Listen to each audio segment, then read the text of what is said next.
Mas vamos dar uma olhadinha, Simon, no retrospecto da seleção brasileira, né? As últimas 5 estreias em Copas do Mundo, para ver se a gente tem boas vibrações aí pro jogo de amanhã. Ó, em 2006, lá no dia 13 de junho, 1-0 para cima da Croácia. Em 2010, no dia 15 de junho, 2-1 para cima da Coreia do Norte. Em 3-1, esse eu tava lá, hein? Eu tava trabalhando, mas estava em loco em Itaquera. 12 de junho, olha, faz exatos 12 anos, rapaz. Nossa Como eu tô velho. Sim, tá velho, Basílio. Exatamente, tô velho. Já tava trabalhando lá. Brasil 3, Croácia 1, com direito àquela cavada ali de pênalti. Quem foi que cavou a pênalti? Foi fora da área, mas eu não vou lembrar. Que foi um lance fora da área. Tá tão velho que a memória já tá falhando. Exatamente, é mais ou menos por aí. Em 17 de junho de 2018, empate com a Suíça, 1-1. E na última Copa, vitória frente à Sérvia, pelo placar de 2-0 em 2022, no dia 24 de novembro. A gente até estranha, né? A Copa de 22 foi a primeira que foi disputada no final do ano. Mas como é que tá a sua expectativa, Léo, para essa primeira partida? Claro que eu acho que a gente considera a Croácia um time muito forte, a Suíça também tem a sua força, mas dentre todos esses adversários, e até pelo momento, acho que dos últimos anos vai ser o adversário de estreia mais difícil pro Brasil, né? Até porque essas Croácias que o Brasil pegou não eram uma Croácia de hoje, né? Que hoje é muito mais forte. A gente tem que considerar também que o Marrocos vem de um ano meio turbulento, né? Tem a perda na final da Copa Africana de Nações, depois ganha todo, fora né? de... Hã? Acho que o ciclo já é meio... Sim, mas é que vinha né? muito bem, né? Vinha numa evolução aí, perde a final da Copa Africana, mas aí ganha fora de campo, no tapetão, meio bagunçado. Mas como nós vimos ali na entrevista do Conrado com os jornalistas marroquinos, que é muito legal também a gente ouvir a imprensa internacional, tem bons jogadores. Pô, a gente tem o que é considerado na seleção marroquina hoje o melhor lateral direito do mundo, que é o Hakimi. Verdade. O Brahim Dias, hoje no Real Madrid, é um 13º jogador ali também. Evoluiu muito, depois da passagem também pelo Milan. Então, assim, e tem o Bono, né, que também a gente viu muito aqui na tela do canal Gold, no Al Hilal. E aí não é brincando, né, gente? O Bono, pra mim, é um dos melhores goleiros do mundo. A gente viu o que ele fez ano passado. Não, eu contrato ele do FIFA sempre. Sempre. É meu goleiro do FIFA. O que ele fez no Mundial ano passado. Verdade. Ele parou o Real Madrid, ele parou o Manchester City e só o gigantesco Fluminense foi capaz de... Eu acho melhor que o Dibu Martínez. Tecnicamente, eu também Gosto acho. mais dele Eu acho também. mais completo do que o Dibu Martínez. Acho que o Dibu E mais Martínez também discreto, excelente né? Copa. Mais discreto, mais O Dibu é decisivo. determinado ali. É. O Dibu é decisivo. O Dibu Exato. tem aquela polêmica, aquele carisma provocador e tudo mais, né? Isso aí, pra mim, é de Não, menos. faz parte, mas cada um tem a sua característica. Não. O Bono já é quietão, já é na dele, mais Não, o focado. Bono é um goleiraço, e assim, é um pouco... Eu tava olhando aqui, há quanto tempo o Marrocos não perde um jogo, tá? No campo, não perde a 5 jogos. Mas com a reversão do resultado da final, né, da Copa Africana de Nações, que o resultado final fora de campo, no tapetão, foi a vitória do Marrocos por 3-0, né? Já que Senegal teria abandonado. E aí, gente, eu já perdi a conta, ó. Faz 5, 6, 7, 8, 9, 10, 11, 12, 13, 14, 15... Se contarmos a final como vitória 16, também, né? 17, 18, 19, 20, 21... Não, é melhor a gente 22, não 23, contar, então não conta não. 25, 26, Perderam a final e 27, acabou. É melhor. 28, 29 jogos sem perder. Nossa. Qual que foi a última derrota, Anitta? Foi contra o Quênia no dia 10 de agosto de 2025.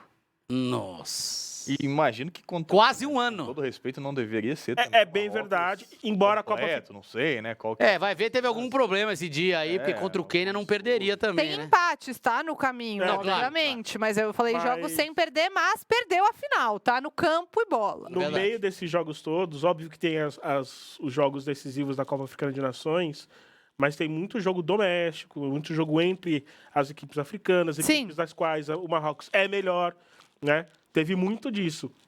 O Marrocos foi ter, né, novamente, aí um amistoso fora, foi contra o Equador, foi contra o Paraguai, depois teve com a Noruega, que foi o último, inclusive, né, que foi empate. Sim, É, é isso aí. assim, não tô tirando mérito, tem mérito também. Mas vem não- empolgada, vem animada. Vem animada. Eu acho que o Marrocos, pelo que eu tenho acompanhado, existe uma pressão interna por causa da turbulência que foi esses últimos meses, né? Sim. O Walid Regragui saiu do time, teve essa questão da Copa Africana de Nações. A própria competição em si, eu acho que ela trouxe muitas questões relacionadas à seleção, porque era uma competição de muito que se falava. Primeiro, mais uma competição no Marrocos. A gente teve uma série de competições no Marrocos. Copa Africana de Nações masculina, feminina, que vai ter outra agora. Então, tudo isso. A arbitragem também foi uma questão que interferiu na seleção também. Mas acho que é uma seleção que chega num patamar interessante para ficar com uma das 2 vagas. O importante desse jogo, né? Quando a gente viu o grupo saindo lá naquele dia, quando saiu o Marrocos, a gente falou, né? Por quê? Por ser estreia. É mais por isso. Porque o Brasil, para mim, é favorito. Acho que o fator estreia, né, dá essa condição de preocupação que a gente fica às vezes. Mas, inegavelmente, acho que o Brasil tem condições de vencer de Marrocos com todas essas questões. Tem até um aspecto da saída do treinador que quem assume é o técnico campeão da Copa do Mundo Sub-20. Exato. É uma das promessas, né, do trabalho fora de campo. E o fato do Marrocos ser campeão da Copa do Mundo Sub-20 também demonstra que vem uma geração por aí muito promissora, né? Exato. E é uma mudança no futebol marroquino nos últimos anos como um todo. Né? A gente teve aí a seleção de base sub-20, a gente teve a seleção feminina que foi finalista de uma das Copas Africanas de Nações, a gente tem a Marrocos, inclusive, né, essa Copa Africana de Nações feminina vai acontecer agora, vai acontecer em fevereiro. Não aconteceu pelo acúmulo de competições que se tinha no Marrocos, que acabou, inclusive, interferindo no calendário do futebol marroquino e levou uma coisa a outra. Horas, né? Quem diria, o Marrocos queria levar tudo para lá, que em algum momento isso ia acontecer. Mas o futebol marroquino como um todo, ele está passando por um processo de... É um projeto de revolução da qualidade do futebol marroquino. E aí até vou falar, eu lido muito bem com críticas e os 600 comentários me xingando quando eu falei que Marrocos era bom, eu superei rapidamente, então eu vou responder aqui. Eu acho que tem uma soberba muito grande de achar que a história entra mais em campo do que um projeto estruturado. Isso é muito arrogante, na minha opinião. Sim. O Brasil é o único pentacampeão, lógico, a nossa história é maravilhosa, óbvio que é. Mas na última Copa, teve uma, né, entre essas 2, Brasil e Marrocos, teve uma que surpreendeu e fez uma campanha histórica. Teve outra que decepcionou. Quem decepcionou? O Brasil. E quem fez uma campanha histórica? O Marrocos. É muito simples de entender. E 2 provas que a gente tem disso que a Anitta está falando são as 2 últimas eliminações do Brasil. O Brasil não é maior que a Bélgica? O Brasil não é maior que a Croácia? E nós caímos fora para as 2 seleções nas 2 últimas Copas. E outra, você pode achar que a seleção seja favorita contra o Marrocos. Claro. Acho que é todo mundo que talvez ache. Claro. Mas não reconhecer a força que tem. Claro. E detalhe, tá? Eu vi os comentários, é muita gente que tempos atrás aí tava falando, pô, o Marrocos. O Marrocos. Na Copa passada, o Marrocos. E aí fica... A gente sabe os motivos, né? Exatamente. A gente sabe os motivos que o pessoal ficou meio chateado. Mas eu tô totalmente com você, Anitta. Acho que é um jogo dificílimo. Para uma estreia, é uma casca de banana. Eu gosto de usar esse termo, né? Uma casca de banana pro Brasil. Mas o Brasil é favorito, sim. É favorito, mas não é tão favorito assim. O Marrocos é uma boa seleção, sim, que acho que tem mais problemas internos para resolver do que necessariamente falta de bola. Falta e também de bola, porque o nosso ciclo também foi muito conturbado. Porque a gente viu o Ancelotti indo com uma ideia fixa e ali no jogo contra o Egito, me parece, percebendo que teria que mudar essa ideia. Daqui a pouco, acho que... Uma semana antes, inclusive, né, da estreia. Uma semana antes da estreia, mexendo nessa ideia de não ir com 4 atacantes. Acho que, inclusive, daqui a pouco vai vir informação com a Bibi, com o Conrado, sobre o time que o Brasil deve entrar amanhã. Mas o meu ponto não é o Brasil não é favorito. Eu acho que o Brasil é favorito, mas um leve favoritismo. Tipo assim, 55-45, 60-40, não é um absurdo. E acho que vencer passa por ter um esquema tático mais equilibrado, que você impeça o Marrocos de ter tanto espaço. Porque se você... A minha opinião é que se você tiver apenas 2 volantes e esses 2 laterais que têm uma previsão de serem Alexandro e Danilo, eu acho que é muito espaço nas costas para nomes como Hakimi e Brahim Dias correrem ali nas costas, especialmente do Alexandro. Então, é simples assim. E outro, o fato do Brasil ser favorito não quer dizer que vai ser um jogo fácil. Né? Exato. Tem muita gente que parece que não entende isso, né?